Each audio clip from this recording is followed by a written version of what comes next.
our moderator, Maneet Sarai, who is the co-founder of Teleskope and serves as the company's chief product officer. Teleskope is a leading employee experience platform used by dozens of Fortune 500 employers. Teleskope's platform includes solutions for ERG management, mentorship, employee communications, and DEI awareness, which we've been talking a lot about all today. So Maneet is going to lead the discussion today. We have some wonderful, wonderful thought leaders and panelists representing Under Armour, Dollar General, Chevron, and Accenture. So I'll let them self-introduce. Maneet, I will hand the microphone over to you to kick off this panel.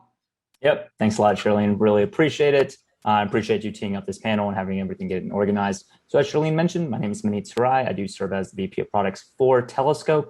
I'm in charge of all product roadmap, developing the product and working with our customers to take feedback and make sure our product that continues to evolve to meet the changing needs of D&I professionals. I would like to go ahead and introduce our panel. So Charlene, just as a quick note, all of our panelists are on the panel, correct? Yes, sorry, popping Excellent. back in. And then when the panelists are ready, go ahead and unmute your mics when it's your turn to talk. I appreciate you guys muting to allow everyone to start talking, but everyone is here. Thank you, Maneet. Excellent, perfect, thanks a lot, Charlene. Yeah, if we can go ahead and start introducing our panelists. Sheldon, if you're on, we'd love to start with you, and then I'll just go down my list here. If you can just give a quick introduction of your role at Accenture, so maybe your tenure there, and then we'll just continue down the list. Sounds good. Hey, Maneet, and hey, everyone on the team. So Sheldon Maye here. I work at Accenture. I've been at Accenture for 10 years. I'm currently in our human resources team leading inclusion diversity. So I am our North America lead for the ERG program. I also wear the hat of being our I&D lead for some of our business groups. So when you think of our major groups such as strategy, technology, operations, etc. So I would say I'm fairly new in the I&D space or D&I space for the past couple of years. And then before that, I was in human capital consulting at Accenture, kind of doing the standard road warrior consulting model, primarily for our domestic and international NGOs. And then my life before that, I worked in education, focusing on education reform and college access for students across the country.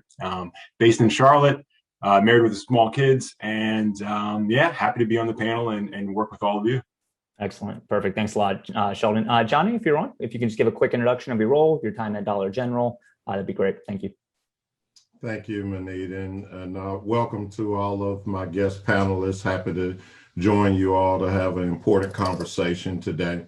Been at Dollar General for a year. I am the Vice President of Diversity, Equity, and Inclusion.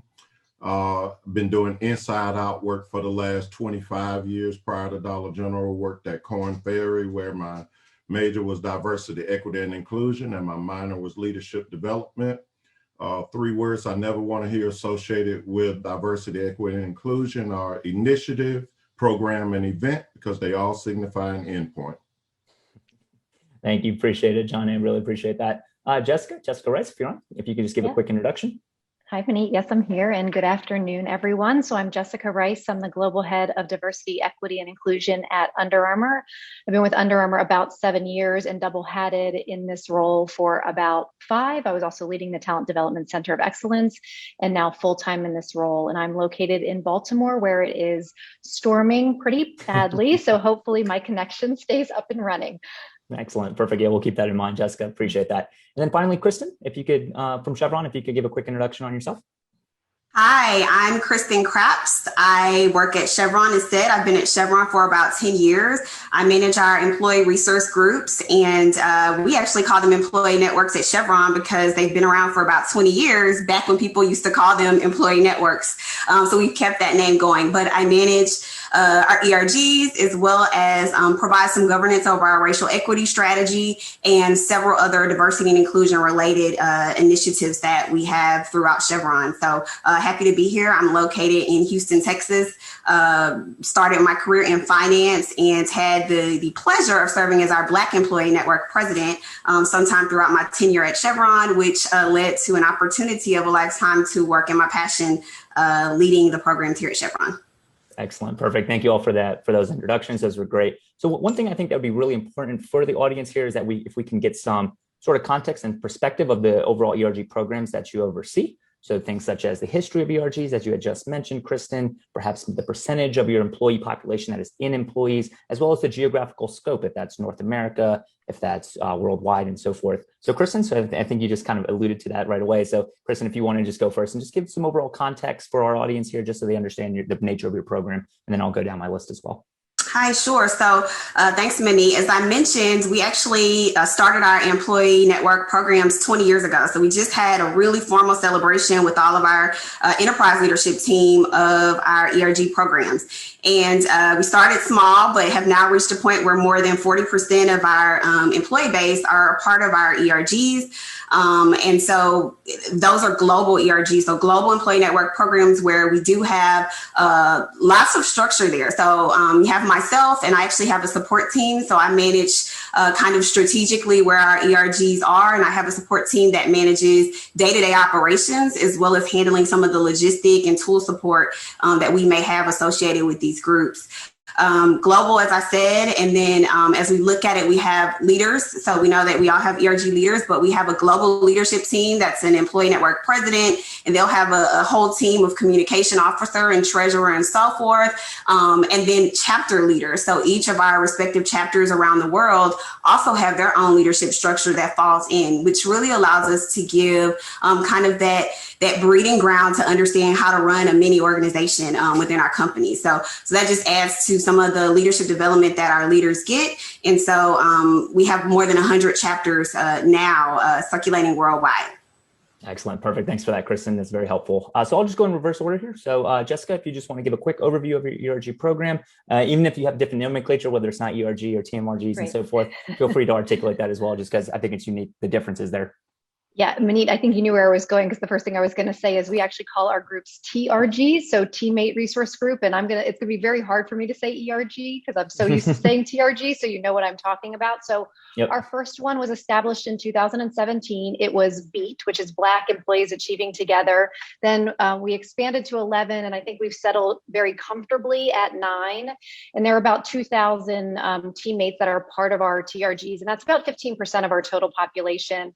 And similar to Kristen, we are global. We have chapters that are relevant around the globe. And so in Latin America, Mexico, and Panama, in Amsterdam, which covers our EMEA region, and then in Hong Kong and Shanghai. And Kristen did such a great job talking about the leadership structure of her groups. I won't do that again because it's a very similar structure where we've got chapter leads and leads within each ERG, and then also executive sponsors. Excellent. Perfect. Thank you so much, Jessica. Johné, if you want to go next, just give an overview of your ERG program at Dollar General. Sure. Similar to Jessica and Kristen, I won't regurgitate the same information because our structures are set up the same in terms of an executive sponsor, et cetera. But we call them employee resource groups. We're still very early in our journey. We hope to be like Kristen when we grow up. Dollar General sits in 46 states, and 75% of the United States is within a 5-mile radius of at least one of our stores. So we're not a global company. We're all North America, and we are looking to mature and grow chapters in both our field and distribution centers. Excellent. Perfect. Thank you, Johné. And finally, Sheldon, if you want to give a quick overview of your program. Sure. And before I do that, just again, want to say thank you for the panel and to everyone on this call. So again, HR, we call it IND at Accenture. We put inclusion before the diversity piece, is very important. And I know so many people on this call work long hours, like really long hours, and it's a very emotionally draining role. So just a really big thank you to those that are on this call, because it is a very important role, especially what's been happening in our country recently. So at Accenture, so our ERGs, we do call them ERGs. They started about 20 years ago with our African American ERG being the first. And at Accenture, we define ERGs, I think similar to my panelists, as that intersection of diversity. So ethnicity, gender, disability, faith, LGBTQ plus, et cetera. Whereas I've seen some other companies have ERGs that kind of span the horizon of both diversity, but then also non-diversity. So for example, the ski club or the running club, we have those. We have dozens of those type of groups, networks. But when we talk about ERGs, we mean our IND ERGs, right? Those that help and relate to one of our inclusion diversity goals. So at Accenture, our ERGs exist for kind of 3 reasons. One is to create a community of people at Accenture. a community among our people. The second one is to help us achieve our I&D goals. And then the third piece is to help us support our people and grow our business. And actually, I think that last one is something a lot of companies miss, right? So they've got the creating the community piece, they've got the achieving the I&D goals, but if your ERGs or BRGs or TRGs are not helping to grow the business, serve your clients, then in my opinion, they shouldn't exist, right? Everything that exists at your company should help grow your company in some way, shape, or other. So that's a big focus for us is, how do we get our ERGs at the table to make business decisions to grow our company and serve our clients? People have said that Accenture has a somewhat mature model of ERGs. We've been around for over 25 years, actually. And so we have 11 ERGs in the US. We have 12 in Canada.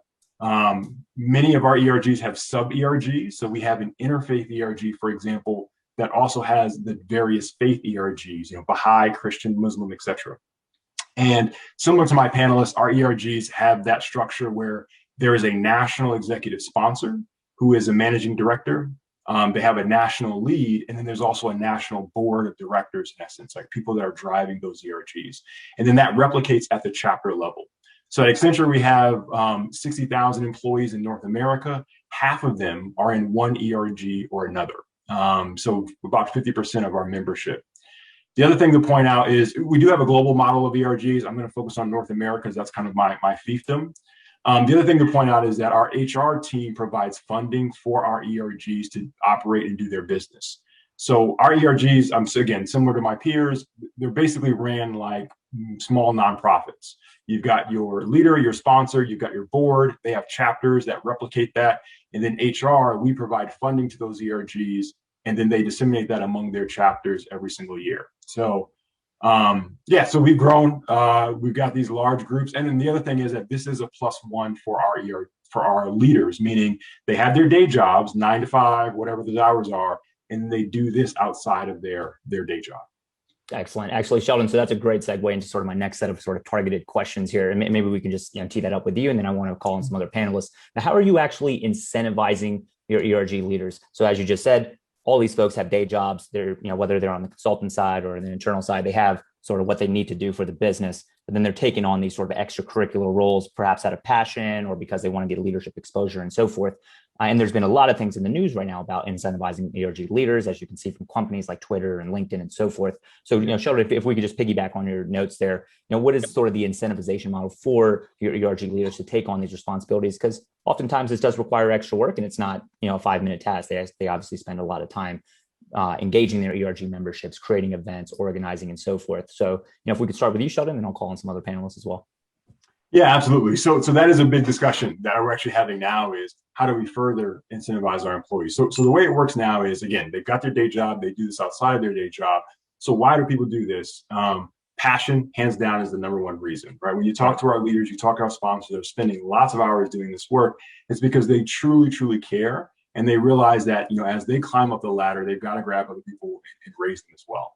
So we meet that passion with tools and resources and funding for the ERG. So as I mentioned, human resources, we provide significant funding to each of our ERGs every single year. But we also provide me and my I&D team. So we provide FTEs that are there to support them through this. We don't want them just figuring these things out on their own. And then we provide ample tools and resources. So, we'll talk about the Teleskope platform in a little bit. That's a great tool, digital tool that we use to help them manage their ERGs. We provide like ERG playbooks. We send them to training. We send them to conferences. We actually provide a lot of professional development for some of our ERG leaders. We also do things around recognition and reward. So we have something that we call an ERG Rockstar program that allows some of our distinguished ERG leaders to be noted in their performance process. So when it's time for promotion or it's time for that talent review cycle, there's a special distinction that some of our ERG members may receive that will help them during that talent review cycle. And we are in heavy conversations, actually every week now, discussing what else can we do to recognize and reward our employees. We know some of our peers are giving monetary awards. Some are, if you're a chargeable company, some are playing with chargeability. So we're actually looking at a lot of those models now to see how can we better recognize them. Excellent. Yeah, perfect. Thanks for that, Sheldon. And, I'd like to call on Kristen from Chevron. I think if you could just give some details on how you incentivize your ERG leaders. I know you have a global program. This obviously takes a lot of time out of their own day jobs, but how do you continue to incentivize and continue to grow new leaders within your ERGs and so forth? Yeah, so first and foremost, it is the hot topic, right? So I think you hit on it. I mean, this week in particular, compared to any other almost, we do a lot of the similar things to what Sheldon has mentioned with Accenture. Some of the other things that I really hone in on is the opportunity to engage directly with our senior most leadership on a very regular basis. And that goes beyond just saying, oh, I had a meeting with our CEO or I had a meeting with, maybe our chief financial officer. Instead, it's offered as coaching and mentorship from those individuals. And so all of our 12 employee networks have one of the senior most leaders as their executive sponsors of their networks. And the majority of them have direct reports into our CEO.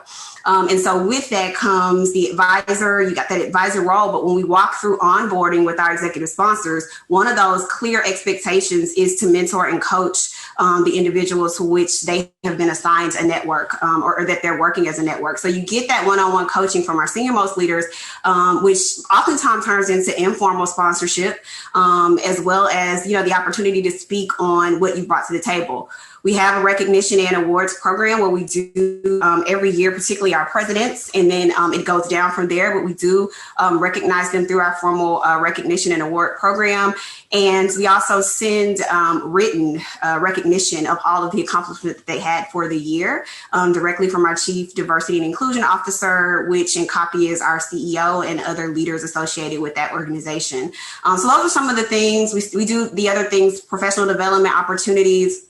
Many times getting the opportunity to be a voice that hears about things like our return to work program when we're rolling that out. Let's run it by our employee network leaders. Let's get them in a room and get their feedback. So getting to be a part of those really early conversations that ultimately end in the results of the way that we move as an organization or a significant impact to that.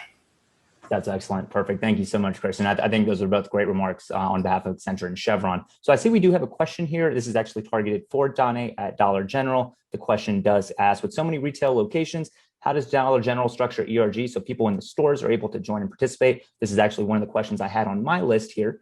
So maybe we can just jump down and sort of take this in real time. And I'd also like to call on Jessica after this as well, because I know Under Armour has a big retail footprint, distribution centers, fulfillment centers, and really the frontline workforce there, and how do you include them in your ERGs? So Johné, if you want to just chime in here just on sort of your plans on rolling this out to store employees, getting sort of that frontline Dollar General workforce embedded into ERGs, getting them engaged and so forth. If you could just chime in on sort of your plans and so forth, and then I'll jump over to Jessica.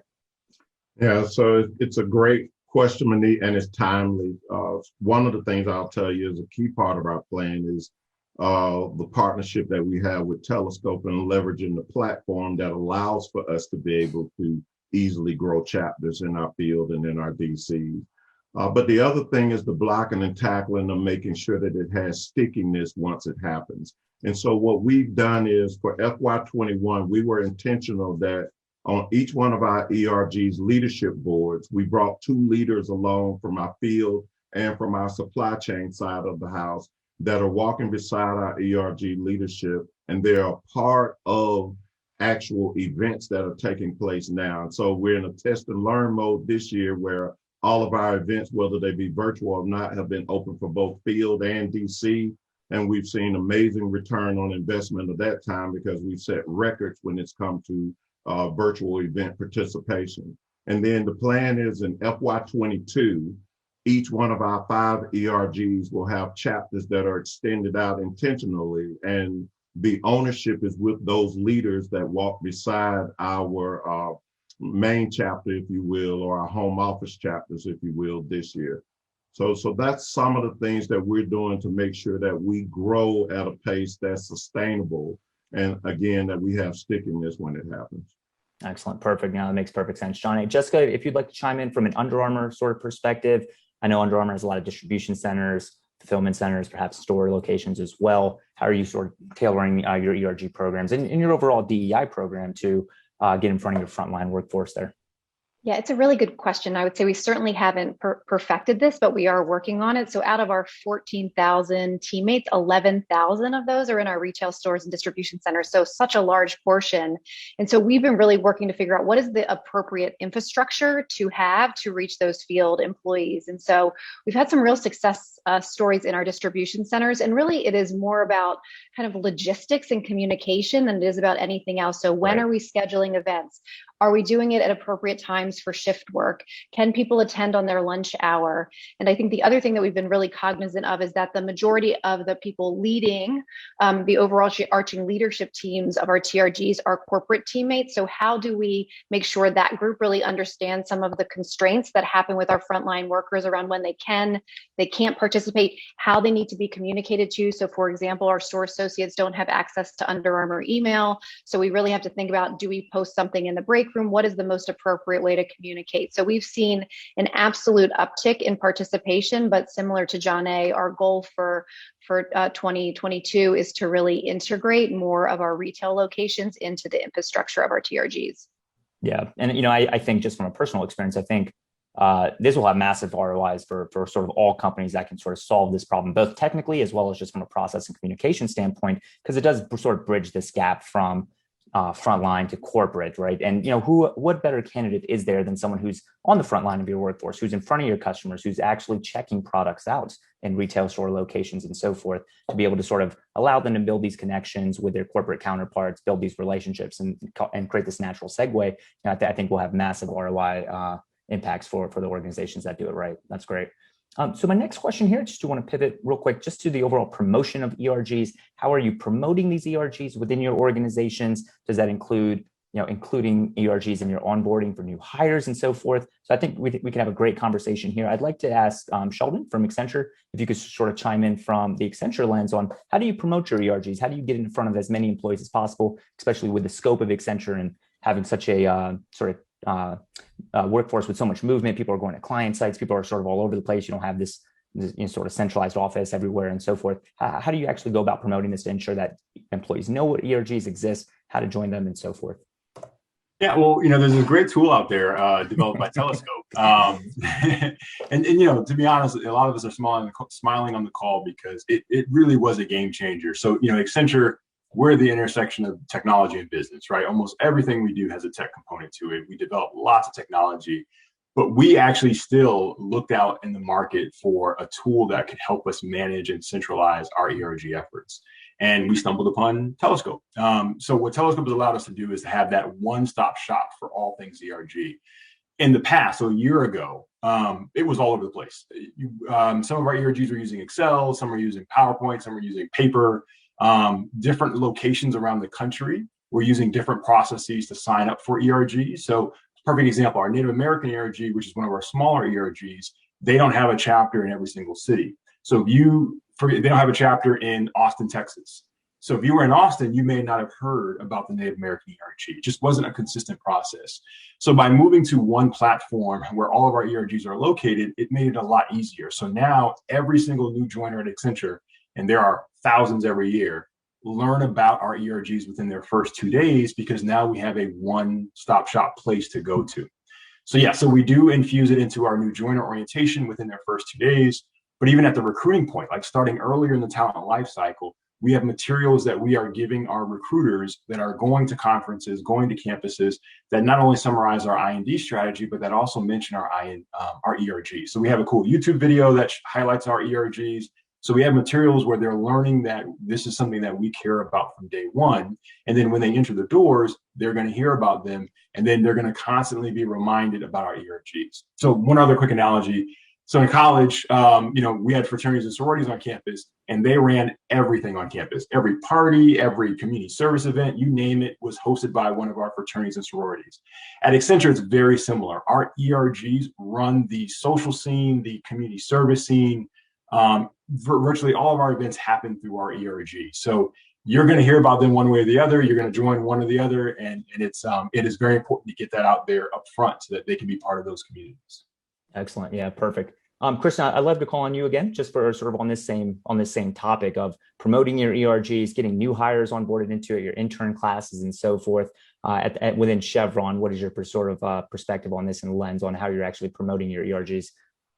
Yeah, so one of the biggest ways that I think is most relevant right now is actually one of our ERGs, our Black Employee Network, actually created an adopted intern program, and which affords all of our interns an opportunity to automatically be partnered with a mentor that is a part of an employee network. So through that membership, you sign up to be a mentor, and then all of our interns are kind of auto opted in unless they desire not to be, to automatically be assigned. So that's our first way of saying, hey, these are our ERGs. And in all of their onboarding sessions and things that they have, I'm always on schedule, or someone from my team is scheduled to present and to talk about our ERGs. And similar to the analogy that Sheldon made, I think of it also as when you're in college, I'm in every club and organization, I'm doing all these things, they really look great, and that same energy and passion and spirit is still there. So when I get to the workplace, I'm still looking for some way to also fulfill my passion or something that I'm excited about,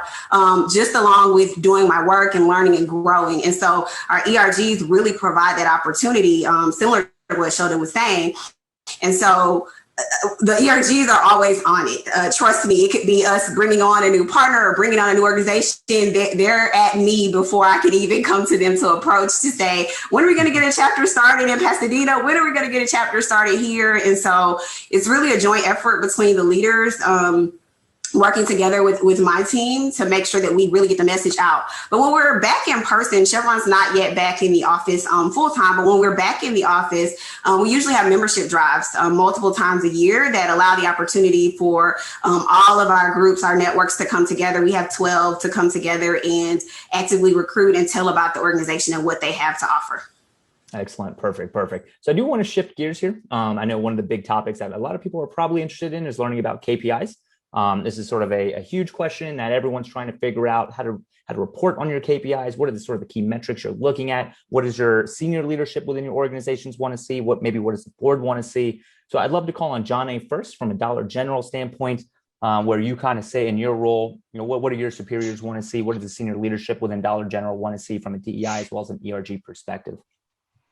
Maneet, thank you. So from a KPI standpoint, one of the first things I will say is when it comes to our ERGs, we value the intent because we believe that the intent should line up with the impact. And what I mean by we value the intent, for every officer in our company, it is a non-negotiable that they have to be what we call a D&I ambassador. And as a D&I ambassador in our company, every officer is responsible for goals up under 3 buckets. One is develop to lead, where every officer is responsible for underrepresented talent and being able to come alongside that talent in the spirit of development for a full year. And this is sponsorship. This is not mentorship or advocacy. So the onus for the development of that underrepresented talent lives with the sponsor, who is that officer.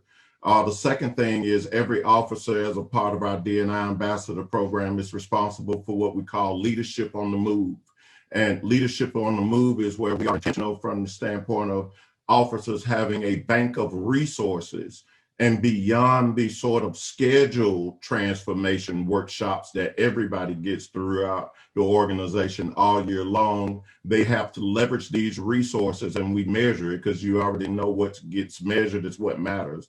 And what gets measured is what gets done. We measure them when we talk about leadership on the move and how they interact and take these learnings. And it's an incredible bank of resources. It's everything from books to podcasts to movies. If we take the movie Hidden Figures, it's broken down with the leadership discussion guide for not only leaders to have their teams be able to go see it, but then to come back and have these discussions and debriefs and talk about what were the barriers and the headwinds that underrepresented talent, women in this particular case, actually faced, and how do we make sure that those barriers don't exist within Dollar General? And then the third piece that is critical, that's directly linked to our ERGs, is what we call good faith efforts. Every officer, it is mandatory and a part of their goal that they must attend, sponsor, and participate in at least one ERG event throughout the course of our fiscal year. So we're intentional about making sure that we link up there. And then the other thing that we look at through the lens of our ERGs is each ERG at the beginning of the year was responsible for presenting a business plan.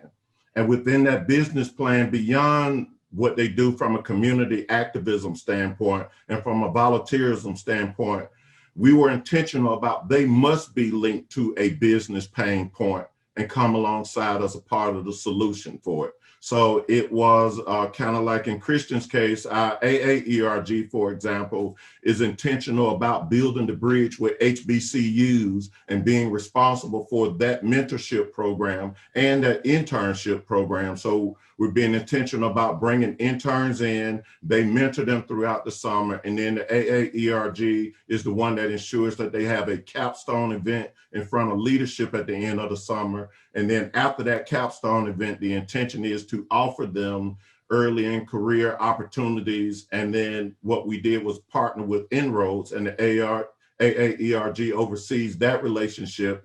And so in cases of underrepresented talent, not only do they get a entry-level career opportunity, they get a scholarship. So imagine going into your senior year and you know that you're going to have a job when you graduate and you got some money to help cover expenses along the way. That's phenomenal. Appreciate that, Johné. I'd love to call on Jessica from an Under Armour perspective. I know you have sort of a solid team underneath you that helps manage your ERGs from a DEI perspective, but what are sort of the key KPIs that you want to see year over year from your ERGs? Does that mean growth in terms of programming and so forth? So Jessica, if you wouldn't mind chiming in on some of the KPIs you look for, that'd be much appreciated. Sure. I think maybe the first thing that's important to say is that we run our TRGs in what's called the 4C framework. So we do a 4C assessment annually. If you don't know what the 4C stand for, it stands for culture, community, commerce, and career. And if that's a new term to you, you can Google it. There's lots of information out there, but it is a really great strategic framework that helps with the operation of ERGs. So we do an assessment every year that really focuses on the value that the TRG is bringing to the general body. So that's really the kind of the main assessment that we do around metrics. But other things that we look at is similar to what Johné was saying about the planning document. These are listed at the beginning of the year. We do periodic check-ins, and at the end of the year, we expect each TRG to report out. And so this is membership growth, so really focused on new members, event attendance, so making sure that we have not just quantity, but also quality events, and people are attending and really finding value. We also apply for external recognition and awards. That's important to our TRGs that we're doing that. And then also making sure that from an overarching D&I perspective, one of the things that I'm most interested in, which doesn't get run through our TRGs, we do it from the D&I strategy or the D&I team, is engagement and retention of our TRG members versus our other teammates, because really what we want to see is, are the TRGs adding value to the organization as a whole from an engagement perspective? Excellent. Perfect. Thank you so much, Jessica. That was great. Sheldon, if you want to chime in just from an Accenture standpoint, what does leadership look for? What do you look for out of your ERG leaders? Any of the KPIs that you track, would love to have be able to share that with the audience here. Yeah, so at Accenture, we're actually rolling out a new or an updated maturity curve around ERGs, and there's 4 pillars to it. You know, the first pillar, because we recognize that all of our ERGs are not at the same place. Some are smaller, some are newer. So we actually have a scorecard. We're rolling out a new scorecard as well that's going to measure our ERGs against this maturity curve. So the first pillar is around creating a community, right? That is kind of the base model, is creating a community for their people. Every ERG, no matter what level they are, how new they are, at a minimum needs to be creating a community for their people. The second one is around cultural programming. And let me back up. So with creating a community, what does that mean? You know, having membership, tracking numbers. So what are the metrics we use? We look at numbers, we look at membership growth. We look at how many chapters they're having. Are they growing over time? So that kind of falls under that creating a community piece. The second one is around cultural programming. So are they doing, so we look at number of events. How many events are cross ERG? That's a big one that we're looking at as well. Are they being good stewards of the funding that we give them? Because we have Teleskope, we're actually able to track some really cool data, such as, so we have a whole giving platform. When people are donating hours or time to various community service events, we can now cross-reference that data with our ERG members. So we can tell a story such as, you know, the Chicago chapter of the Women's ERG volunteered this number of hours this year and gave this amount of money to various community service efforts. So again, first pillar is around just creating that community for their people. The second one is around programming. The third level of the curve is around moving our IND goals. So, you know, how many events are they having related to IND? Again, because of Telescope, we can actually track recruiting efforts. So we can tell a story such as the Pride chapter of San Antonio referred this number of people. And of those referrals, this number was hired, right? So we're able to track, again, progress against referrals and bringing people into the firm. And then, you know, as Jessica mentioned, external recognition as well. So that falls under the IND pillar. And then the last tier, which again, not all of our ERGs are at yet, is around actually, again, serving our clients, growing our business. So are our ERGs sitting at tables with different business units? Are they, I mean, for perfect example, we just had one of our business units that developed a whole suite of new job descriptions, and they were asking our ERGs to look at them to make sure they're culturally relevant and culturally sensitive. So again, just different tiers, and we grade our ERGs kind of based off of those tiers. Excellent. Perfect. No, thank you, Sheldon. And then finally, I'd love, Kristen, for you to chime in on this as well. I think this is a really important topic to understand. It's great to have so many different industry verticals here represented.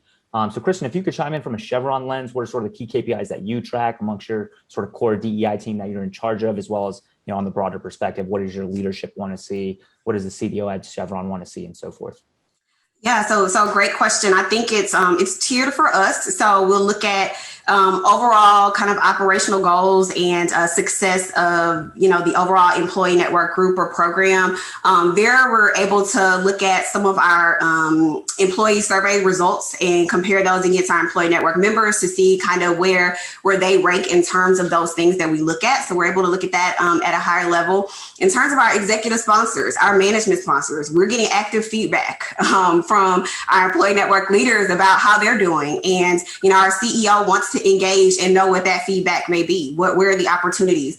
And then we look at it, you know, some of the things that have already been mentioned. How many events are they having? What does their membership look like? Did we see a huge decline in our membership? Things like that, that'll allow us to see some indicators of things we need to delve deeper into.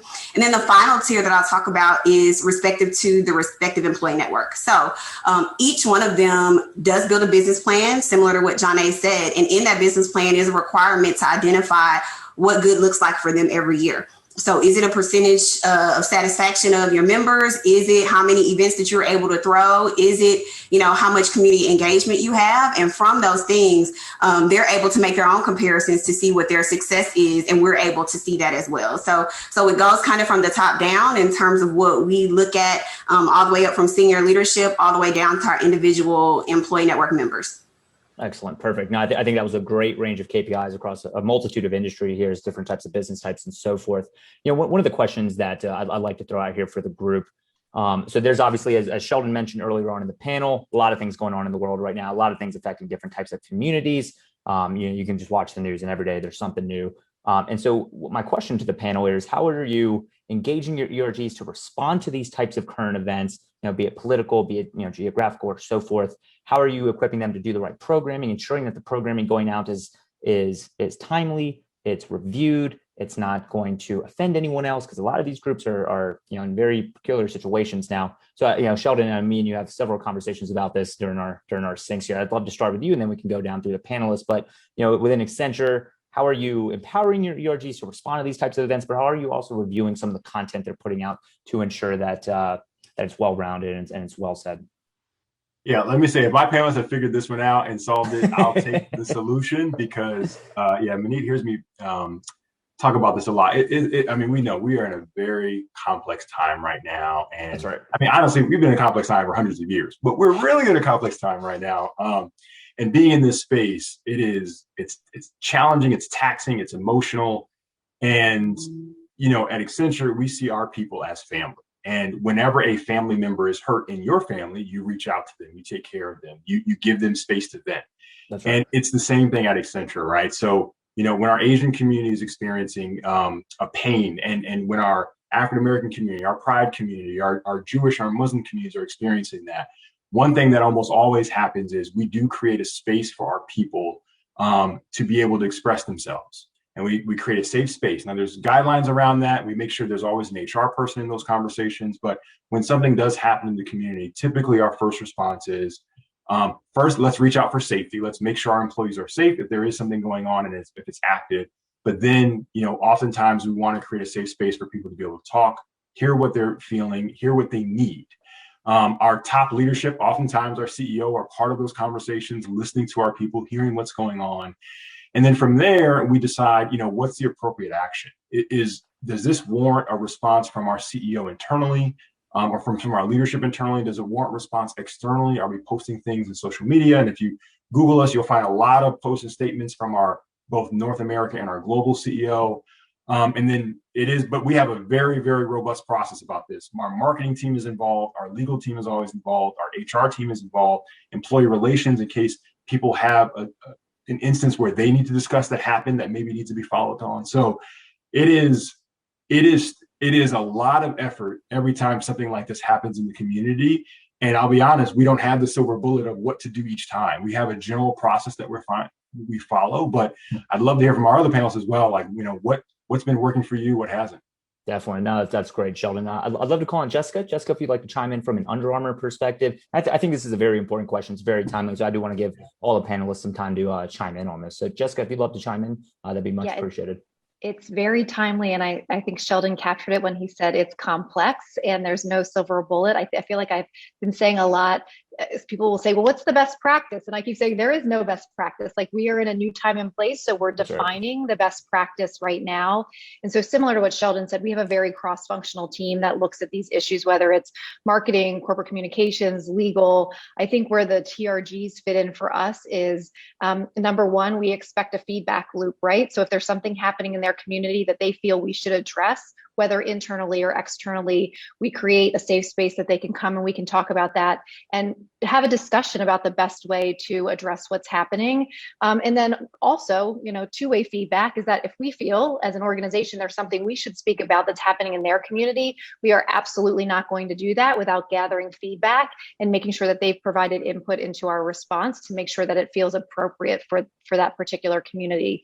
But absolutely complex. I don't have the answer that's going to meet everybody's needs, because I think each organization also has a unique, would have to have a unique approach to it because of the nuances within that particular organization. That's right. Johné, Dr. Battle, I'd love to call on you for this. If you have any sort of input from a Dollar General lens, we'd love to hear sort of your views on, how to handle, just the current climate that we're in, how to leverage your ERGs to respond to those, but how to make sure that there's sort of some corporate governance on top to make sure that the messaging is right. So Johné, if you'd love to chime in, that'd be great. Yeah. So I think the first thing is this starts with, what does your partnership with your ERGs look like? And, I'm sure, all of the panelists would agree. This is one of those things where we have to agree on the destination, but we negotiate the paths along the way. And it just depends what the topic is, what that negotiation looks like. And sure, yes, we got all of the basic governance in place. Labor relations is involved, legal is involved in terms of a review, certainly HR, and then our CEO ultimately. But it's been great partnerships, because one of the first things we were intentional about doing very early on is creating listening sessions that were centered around nothing but myself, our chief people officer, and the CEO. And all we did was the ERGs had the platform, they had the floor, they could talk about whatever they wanted to talk about, and we leaned in, and then the CEO made some commitments to them in terms of some things that we would do. And so I think a lot of it is, in these challenging times, our ERGs feel empowered to address some of the things. So for example, in Black History Month, the ERG had Hill Harper come in, and he talked about Black Wall Street. And these are conversations that typically wouldn't have happened before in the past. For Juneteenth next month, our next week, our AAERG is having John Hope Bryant come in and talk about fiscal literacy and the importance of why, especially for us where our stores sit, many of our customers have way more month than they do money. So we want to come alongside and be a part of the solution of how do we turn 500 credit score communities into 700 credit score communities. So the ERGs are immersed in the solution for our communities and for our associates that live and work in those communities and those distribution centers, by offering free credit counseling to help folks, figure out what they can and can't do and how they can get better fiscally. So these are some of the things that I think that is really important for us. And again, we all agree on the destination. We have to negotiate the paths along the way. That's excellent. Kristen, would you mind chiming in on this question as well? Just sort of how are you engaging your ERGs based on sort of the current world events. If you can chime in, that'd be great. We do have some questions here, so I want to save about 5 minutes on the tail end of after you respond, Kristen, just to answer these questions. But if you can just chime in on this particular question from a Chevron lens, that'd be much appreciated.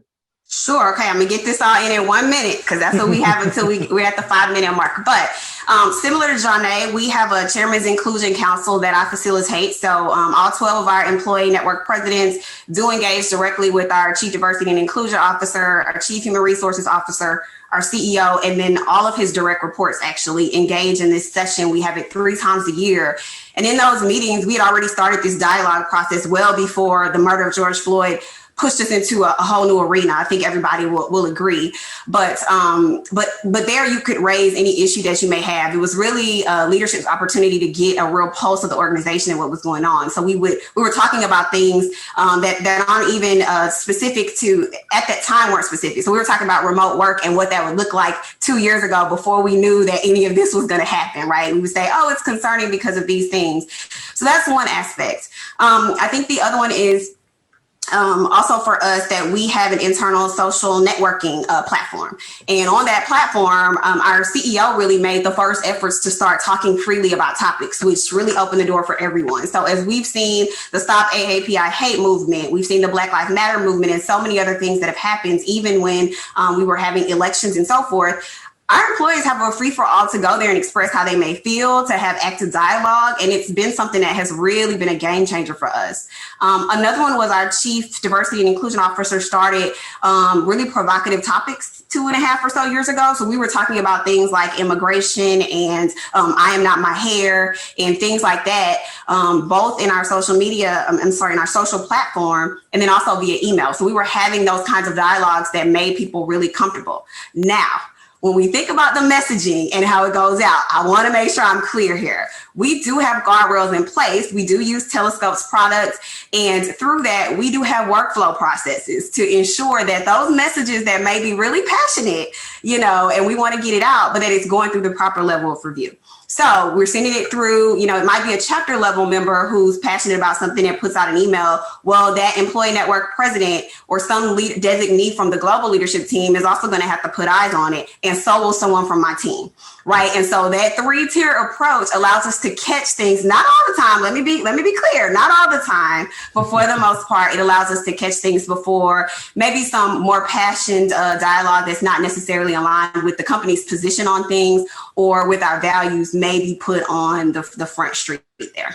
No, that's great. I really appreciate all the panels answering that question. Tough question to answer. No real silver bullet, but the more dialogue you can get on the floor, that I think we'll get to some solution at some point. So I do want to jump over to these questions. We have about 4 minutes left. So the first question here is from Tim. Can anyone on the panel answer, how often do you add new members to your council or subcommittees? So Kristen, why don't you chime in here? I know you have a very large program, global footprint. How often are you switching out your leaders? What's sort of the cadence there? Yeah, so our president's roles is actually a multi-year commitment. So we bring in people in the vice presidency role and they are there for 2 years. Usually they're responsible for some signature programs for the employee network group. And so they really work those programs and support the president as they may need. And then they transition for a 2-year term as president.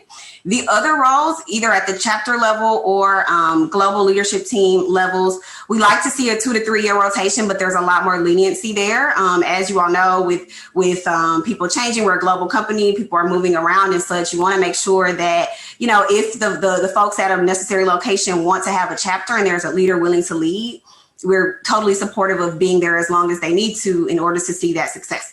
But the presidency roles and our VP role do rotate every 2 years or so to ensure that we are getting fresh perspective there and really also allowing those development opportunities that come to go to other people as well. Excellent. Perfect. So let's just jump down to the last question here. We've about 2 minutes left. So this is from Jane. How can we measure education? We're trying to do DEI education, but don't know what to measure other than attendance. We want to know if training is effective. Johné, Dr. Battle, I'd love to call on you for this one. Sort of what are your thoughts around this? How do you measure education other than attendance? What are the other things you want to look at from a training perspective? Yeah, so for me, it's not training, it's transformation. Transformation will have a direct correlation to behaviors. Now, in the beginning, the behaviors we reward are the behaviors that people will repeat. but we want to make sure that we actually align our reward system with the outcomes that we want. So our workshops are considered transformation workshops because there's an expectation come out of them that we'll see a shift in behavior, and we measure and reward that. Excellent. Perfect. Sheldon, I'd also love you to chime in on this. I know Accenture does a lot around DEI trainings and things like that. How are you measuring sort of DEI education within Accenture? We do. We actually are just rolled out a tool for our clients. And guys, I'm going to use lay terms here. It actually measures how woke you are on the spectrum, right? So think about it as you're an employee. You're hearing about what's going on. You care about what's going on. You don't really know how or where to get engaged. So you take this assessment, pretty robust assessment, and it'll place you on a spectrum of kind of how woke you are on that spectrum. So even if you're an African American and the questions are leaned towards African American community, maybe you're very aware of the African American struggle, but maybe you're not aware of the Black pride struggle, right? So it really does kind of place you on that, and then make suggestions based off of where you are on that. So that's just one tool. Of course, we have an LMS, learning management system, and whatnot. But I think exactly like Dr. Battle said, it's got to be on transformation, and that's a longer term journey as well. That's right. So we are at time here. I do just want to have some closing remarks. So to all of our panelists, Kristen, Johné, Jessica, Sheldon, thank you so much for taking the time out today to have this conversation. I know our audience here probably had a lot of value, a lot of great insights gleaned from this. I do just want to thank everyone. I want to thank everyone who attended the panel, just from an attendee standpoint, for listening in to our panelists here. So thank you very much. Really appreciate it. Shirley, back to you. All right, thank you guys. I really love the different perspectives and enjoyed hearing about, the idea and the path and strategies behind the transformation. And more importantly, I think a lot of people are curious about the technology that you guys have all touched on in terms of the relation for measurement and outcomes. And so I think that was very, very helpful. Really a pleasure. We are so honored to have all of you guys speaking. So on behalf of Opal Group, thank you guys so much.